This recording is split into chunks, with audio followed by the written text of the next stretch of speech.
Shalom Bracha. Comment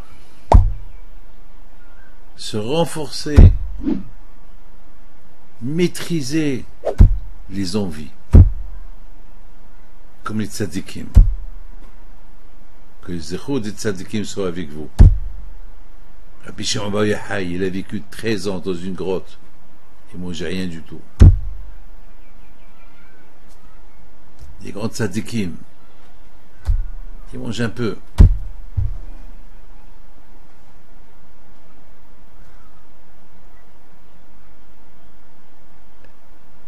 Chacun de nous n'est pas... Il ne peut pas être un tzaddik. Mais on peut être un tzaddik lorsqu'on montre qu'on peut surmonter les envies. C'est pas facile, surmonter les envies. La Torah, par exemple, elle nous donne une interdiction de ne pas toucher la femme lorsqu'elle est nida, ne pas toucher les femmes, parce que la Torah, elle veut que tu surmontes, soit un homme, soit un mensch. Contrôle-toi. Tu es dans un avion et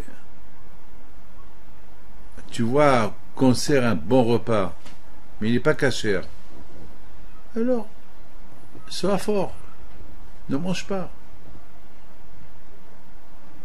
Mange que le kasher. Ne mange pas ce qui n'est pas kasher. Il y a beaucoup de gens aujourd'hui, malheureusement, ils vont dans des restaurants et ils mangent du poisson. Mais ce poisson n'est pas kasher. Tous les restaurants qui ne sont pas kasher, le manger qui est là-bas, il n'est pas kasher.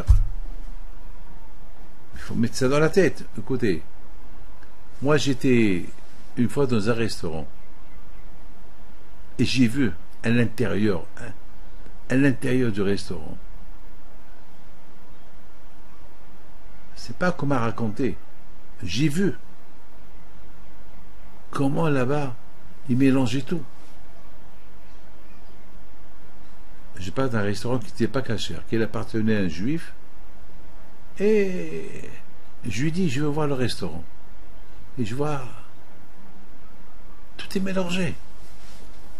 Le beurre, la viande, le cochon, tout. Donc, mes amis, il faut être fort. Il faut être fort.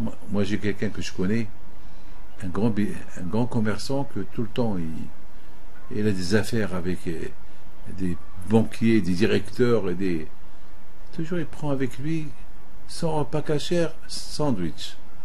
Et il n'a pas honte. Vous savez qu'aujourd'hui, le business se fait dans les restaurants. Lui, il ne mange pas. Ben, si le bon Dieu veut que je gagne de l'argent, je les gagne. Si le bon Dieu veut pas que je gagne de l'argent, ben je les gagne pas. C'est pas on gagne de l'argent, je vais manger du taref. Il faut savoir Je raconte une belle histoire sur mon père. Une fois, mon père, la Shalom, lorsqu'il était à Essaouira, il lui a apporté une bouteille de mahia. Très belle bouteille de mahia. Alors, il y avait pas mal de personnes. Ils ont voulu faire les haïm avec mon père. Et moi, je me suis dit, bon, moi, je vais sortir, je vais me promener un peu, après je retourne. 2 heures plus tard, 3 heures plus tard, je retourne, je vois la bouteille de mahia, elle est sur la table. Elle n'a pas été touchée. Il y avait 4-5 personnes, l'apéritif servi, les verres, ils sont à table, ils ont discuté, parlé pendant 3 heures, mais personne n'a touché la bouteille. Je leur ai dit, quoi, vous n'avez pas fait l'apéritif? Et mon père, là, ça lui dit, non, on t'attendait que toi, tu nous sers. Et j'étais un peu choqué de la réponse de mon père. Je prends la bouteille, et je vois la bouteille est un peu sombre. Je vois la bouteille, je vois que il y avait des choses, des grains. Puis j'ai pris un verre et j'ai versé. Il y avait beaucoup des moustiques, des petites bêtes. Je dis, personne n'a bu de cette bouteille. Non, personne n'a bu. Il y avait des centaines et des milliers, des fourmis de tout. Malheureusement, cette bouteille-là était un peu ouverte et l'odeur de la mahia, ça attirait les insectes, ils tombaient là-bas. Celui qui fait attention à ce qu'il mange, ce qu'il boit, Akadosh Baruch Hu, il fait attention à sa bouche. Mon père, Alav Shalom, Akadosh Baruch Hu, il a protégé pour ne pas que... Parce que toujours mon père a fait attention à ce qu'il mange. Alors, là aussi, il a protégé, il n'a pas bu de cette bouteille-là. Ni lui, ni les autres. Mes amis, la paracha de Shmini, elle parle combien chacun de nous il doit faire attention à ce qui rentre dans sa bouche.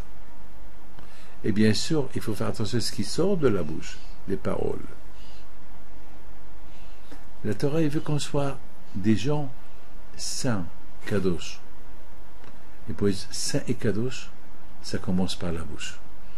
Faites attention à ce qui rentre dans la bouche, faites attention à ce qui sort de la bouche. Et voilà, Rabotaï, la chose que chacun de nous, il doit apprendre comment se renforcer, comment se préserver de toutes les envies. On a envie d'argent, on a envie de ça. Vous savez, il n'y a jamais assez. Tu as 1 million, tu veux 2 millions. Tu as 2, tu veux 3. Tu as 1 milliard, tu veux 2 milliards. C'est l'infini. Il faut se satisfaire ce que le bon Dieu te donne. Que Dieu vous protège, vous donne la santé. Amen.